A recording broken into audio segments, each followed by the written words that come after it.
हाय नमस्कार दोस्तों, आप सभी लोग कैसे? आई हो आशा करता है आप लोग बहुत ही बेस्ट होंगे, ज़बरदस्त होंगे।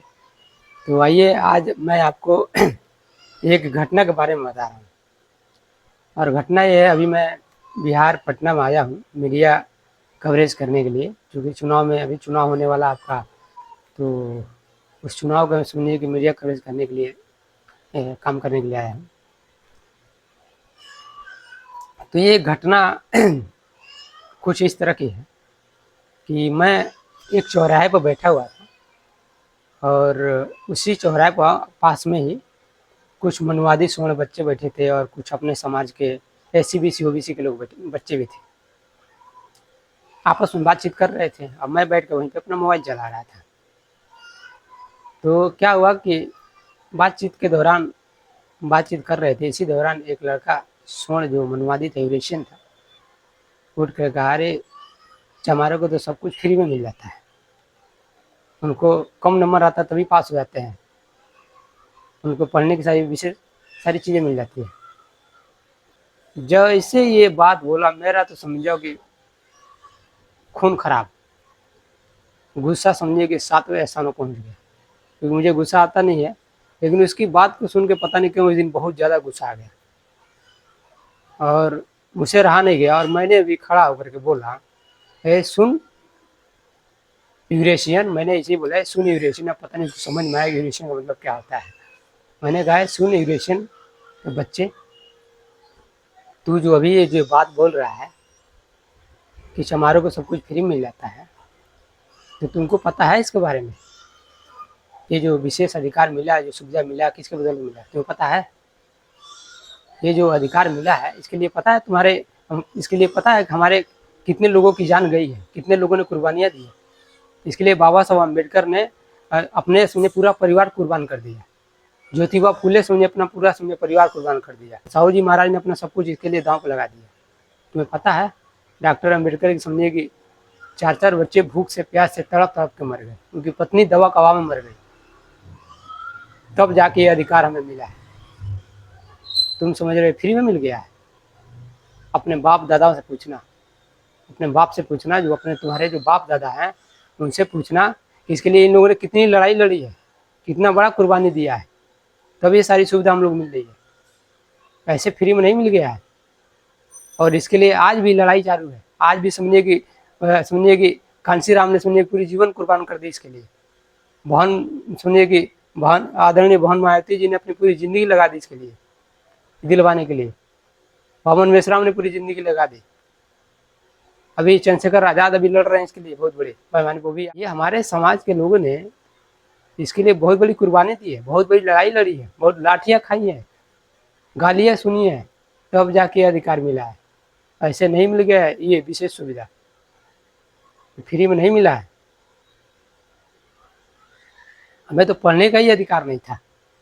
तुम्हारे बाप दादाओं ने कानून बनाया था कि जो ज्ञान की बात सुन लेगा उसके कान में शीशे पिला के डाल दिए जाते थे।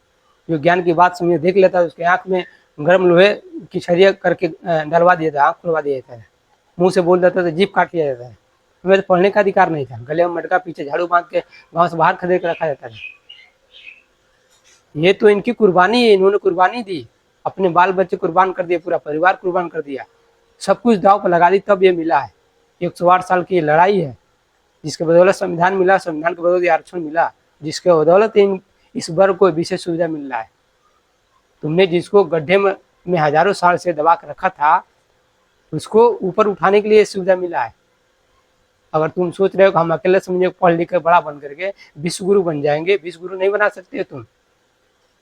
जब तक समाज के हर वर्ग मिल करके बराबरी में नहीं आएगा, बराबर का हक नहीं उसको मिलेगा, तब तक विश्व गुरु कभी नहीं बन पाएगा। विश्व गुरु बनाने के लिए हर वर्ग को हर व्यक्ति को एक समान होनी चाहिए। जब मैं इस तरह की जब उसके बात करने लगा तो अगल बगल के सारे लोग खड़े हो गए, सारे लोग चौंक गए, भाई ये कौन व्यक्ति आके बात कर रहा है, ऐसे बात कर रहा है, डर भी नहीं रहा।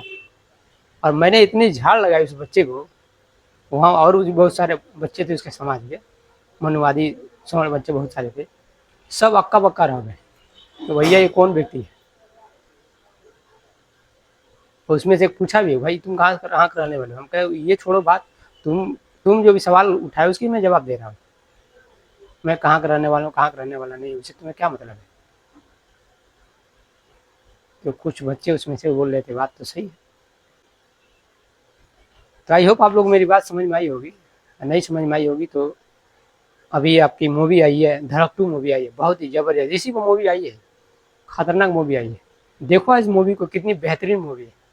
कैसे एक सुनिए कि सुनिए ब्राह्मण लड़की और एक अपना दलित परिवार का जो लड़का है, उसकी लव स्टोरी है। कैसे वो सुनिए कि एक गांव से लेकर के कॉलेज तक का सफ़र करता है, और इस बीच उसको कितनी सुनिए यातनाएं सहनी पड़ती है, क्या क्या साथ उसके साथ कितने बड़े मतलब दुर्व्यवहार होता है, कितना गलत गलत काम होता है। इस फिल्म को देखने के बाद समझिए कि रोहित वेमुला की एहसास होती है, फीलिंग होती है कि किस प्रकार ये मनुवादी समझिए कि रोहित वेमुला को मारे होंगे। ये उस कहानी उसमें है, इसी के ऊपर कहानी भी बना है। आप लोग इस चीज़ को देखिए। और ये जो व्यवस्था पहले की नहीं है, अभी ये वर्तमान में जीवित है। ये छुआछूत, भेदभाव, ऊंच नीच सब कुछ इसमें अभी भी वर्तमान में। और इसको नंगा करने के लिए मैंने किताबें भी लिखा है, हिंदू कौन है, उस किताब में बहुत डिटेल लिखा हुआ है। अगर नहीं समझ में आए तो उस किताब को पढ़िए कि जाति की बीमारी कितनी खतरनाक बीमारी है।